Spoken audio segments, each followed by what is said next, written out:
जय हिंद दोस्तों।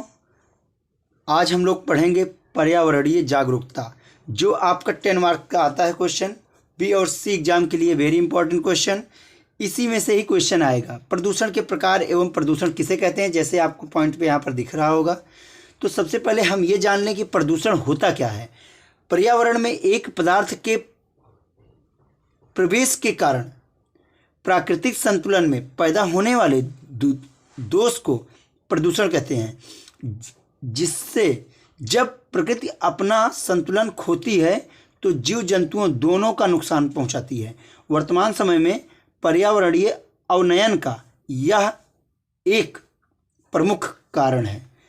प्रदूषण मुख्यतः कितने प्रकार के होते हैं, ये आप जितने भी क्वेश्चन को लिखिएगा, जब वहाँ पर ऐसा क्वेश्चन आए तो उसे पॉइंट वाइज लिखिएगा। नंबर 1 ध्वनि प्रदूषण, नंबर 2 वायु प्रदूषण, मृदा प्रदूषण और जल प्रदूषण। और सबसे बड़ा प्रदूषण होता है विचार प्रदूषण। अगर हमारा विचार सही हो जाए तो हर एक प्रदूषण का निदान किया जा सकता है। कैडेट, ये विचार प्रदूषण जो है ये सबसे खतरनाक प्रदूषण है। तो चलते हैं हम नेक्स्ट क्वेश्चन पे। वर्षा प्रदूषण।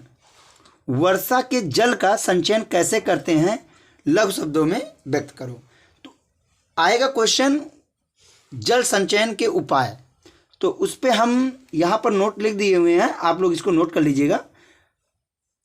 एकत्र जल से फायदा। अब एकत्र जब जल इकट्ठा रहेगा तो उससे क्या होगा, तो सिंचाई में हमें फ़ायदा मिलेगा, पशुओं को पानी पिलाने में, नहलाने में। और उस जो एकत्र जल रहेगा उसी को अगर हम छन्नीकरण या फिल्टर से फिल्टर करके उसका उपयोग हम कर सकते हैं। कुआं का पानी तो पहले पीने योग्य था, लेकिन अब पीने योग्य नहीं है जब तक उसको हम फिल्टर ना कर लें। अम्लीय वर्षा। अम्लीय वर्षा के बारे में भी आता है। जब हम लोग बी एग्जाम दे रहे थे तो अम्लीय वर्षा के बारे में आया हुआ था।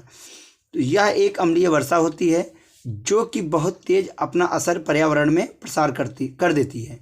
यह हाइड्रोजन का अत्यधिक स्तर रखती है। यह अम्लीय वर्षा हाइड्रोजन का अत्यधिक स्तर रखती है और अम्लीय वर्षा खतरनाक रसायनों के उत्सर्जन के कारण होती है। सल्फर डाइऑक्साइड और नाइट्रोजन डाइऑक्साइड, जो कि पर्यावरण पानी के साथ क्रिया करके अम्ल का निर्माण करती है और अम्लीय वर्षा का रूप धारण करती है। और इससे अम्लीय वर्षा के होने के कारण जो बीमारियां होती हैं, साथ में इस्पात के ढांचे और जंग का कारण बनती हैं, जैसे कि पुलों और पत्थरों का मूर्तियों का टूटना, फसलों का पूर्णतः विनाश हो जाना। स्वामित्व के आधार पर संसाधन कितने प्रकार के होते हैं। स्वामित्व, ये क्वेश्चन संभवतः है, लेकिन पॉइंट के हिसाब से देखा जाए तो इसको जानना जरूरी है। स्वामित्व के आधार पर 4 वर्गों में बांटा गया है। कितने वर्गों में? व्यक्तिगत संसाधन, सामुदायिक संसाधन, राष्ट्रीय संसाधन और अंतर्राष्ट्रीय संसाधन।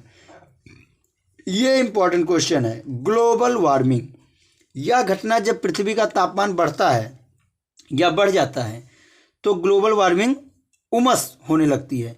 इसके बढ़ जाने से ग्रीन हाउस को उत्पत्ति होती है, जो थर्मल अवरक्त रेंज में से विकिरणों, अवरक्त जो किरणें होती हैं वो क्या होती हैं, वो 4000 से 7800 एंगस्ट्रॉम की होती हैं।